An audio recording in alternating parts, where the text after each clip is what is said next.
উচ্ছেদ নয়, পুনর্বাসনে রানাঘাট পৌরসভার তত্ত্বাবধানে তৈরি কর্মতীর্থের ঘরের চাবি তাদের মালিকদের হাতে তুলে দেওয়া হলো। শুধু উচ্ছেদ নয়, শহর পরিষ্কার রাখতে রানাঘাট পৌরসভার উদ্যোগে সাম্প্রতিক কিছুদিন আগে ফুটের ব্যবসায়ীদের তুলে দেওয়া হলেও কথা দেওয়া হয়েছিল পুনর্বাসনের, আর সেই কথাই রাখলো পুরসভা। দীর্ঘ প্রতীক্ষার অবসান হলো। অবশেষে রানাঘাট পৌরসভার তত্ত্বাবধানে তৈরি কর্মতীর্থর ঘরের চাবি তাদের মালিকদের হাতে তুলে দেওয়া হলো। প্রসঙ্গত, রানাঘাট শহরের সুভাষ এভিনিউ ও রানাঘাট শহরের সুভাষ এভিনিউ ও ডিসপেন্সারি লেনের ফুটে থাকা দোকানীদের জন্য রাজ্য সরকারের কর্মতীর্থ প্রকল্পে দোকানঘর তৈরি করে দেয় রানাঘাট পৌরসভা। প্রথম দফায় আগেই কিছু ঘরের চাবি হস্তান্তর হয়েছিল, এবার দ্বিতীয় দফায় আবারও বাকি ঘরের চাবি তাদের মালিকদের হাতে তুলে দিল রানাঘাট পৌরসভা। এদিনের এই অনুষ্ঠানে উপস্থিত ছিলেন রানাঘাট পৌরসভার চেয়ারম্যান, ভাইস চেয়ারম্যান সহ রানাঘাট পৌরসভার অন্যান্য কাউন্সিলররা।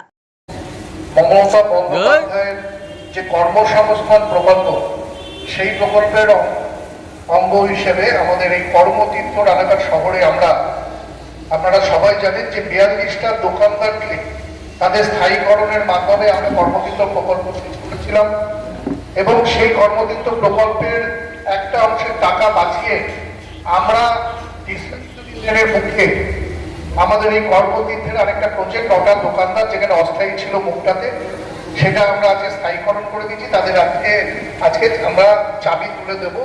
এই অনুষ্ঠানে আমাদের মধ্যে উপস্থিত ছিলেন রানাঘাটের মাননীয় মহকুমা শাসক আইএস ভরত সিং মহাশয়।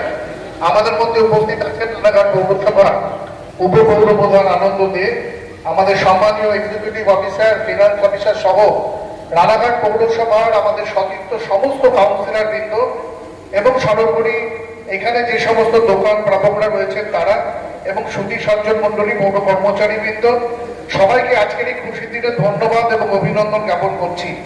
মমতা বন্দ্যোপাধ্যায় মানেই উন্নয়ন এবং উন্নয়নের বাস্তবতা সচক্ষে আমরা দেখিয়ে দিতে সক্ষম হয়েছি।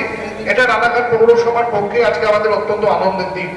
আমাদের আনন্দের দিন আরো এই কারণে, আপনারা কিছুক্ষণ আগে অডিও ভিজুয়ালের মাধ্যমে দেখলেন যে আমাদের এই দপ্তরের সম্মানীয় মন্ত্রী জনাব ফিরহাদ হাকিম রানাঘাট পৌরসভার কাজকে অনুসরণ করতে সমস্ত পৌরসভাকে জানাচ্ছে, আবেদন করছে। এটা রানাঘাট পৌরসভার সমস্ত যে কাউন্সিলর কিন্তু আমাদের অহংকারের বিষয়, এটা আমাদের গর্বের যে রানাঘাট পৌরসভার কাজের প্রতি প্রশংসা সূচক বাক্য ব্যবহার করছেন আমাদের দপ্তরের মাননীয় মন্ত্রী এবং আমরা মন্ত্রীকে এই অবসরে ধন্যবাদ এবং অভিনন্দন জ্ঞাপন